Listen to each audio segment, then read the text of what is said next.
Is the cooking oil sitting in your pantry secretly poisoning you? Since 2020, a massive online movement has declared war on what they call the Hateful Eight: canola, corn, cottonseed, soy, sunflower, safflower, grapeseed, and rice bran oils. Influential podcasters with massive audiences have amplified the idea that these everyday plant fats are uniquely toxic to human biology. This dietary fear quickly bled into political rhetoric, with prominent figures blaming seed oils for the country's entire chronic disease epidemic.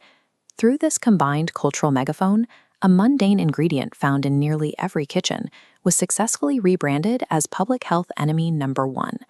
But if you step outside the internet ecosystem and look at the clinical data, you hit a massive contradiction.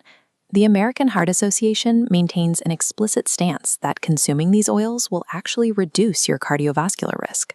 Research institutions like the Harvard School of Public Health echo this, stating seed oils are safe and should remain a healthy part of your diet. How can top-tier scientists and millions of internet sleuths look at the exact same cooking oil and see two completely opposing realities? To understand the fear, we must look at how these oils are made. Critics point to 20th century industrial extraction methods relying on chemical solvents. Specifically, they focus on a highly effective solvent called hexane. Hexane is a known neurotoxin, leading to the widespread belief that trace amounts remain in the finished oil and slowly poison the consumer. Extensive toxicological studies by the EPA have proven this fear is unfounded. The trace amounts of hexane left in finished commercial oils are virtually non-existent and entirely safe for consumption. And if the chemical process still makes you uneasy, you can simply choose cold-pressed or expeller-pressed varieties, which extract the oil using mechanical pressure and no chemicals at all. While the industrial process might sound chemically intimidating, the final product sitting on the grocery store shelf does not pose a toxicity or nerve damage threat. This chart shows the fatty acid composition of various seed oils. As you can see, they are distinctly high in an omega-6 polyunsaturated fat called linoleic acid. Critics fear a biological chain reaction, arguing the body converts linoleic acid into arachidonic acid to trigger systemic inflammation. But human biology severely restricts this conversion, meaning only a microscopic fraction of consumed linoleic acid ever becomes arachidonic acid. Dozens of human clinical trials confirm this, showing that increasing seed oil intake does not raise inflammatory markers in the blood. In fact, when people swap saturated animal fats for these omega-6 oils, their LDL cholesterol and blood sugar levels actually drop.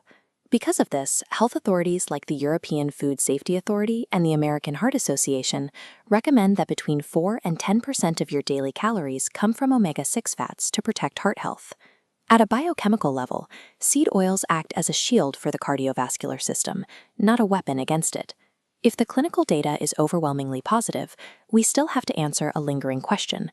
Why do diets high in seed oils correlate so strongly with obesity and chronic disease? The answer lies in the economics of refined seed oils. They are incredibly cheap to produce at an industrial scale, completely flavor-neutral, and highly shelf-stable.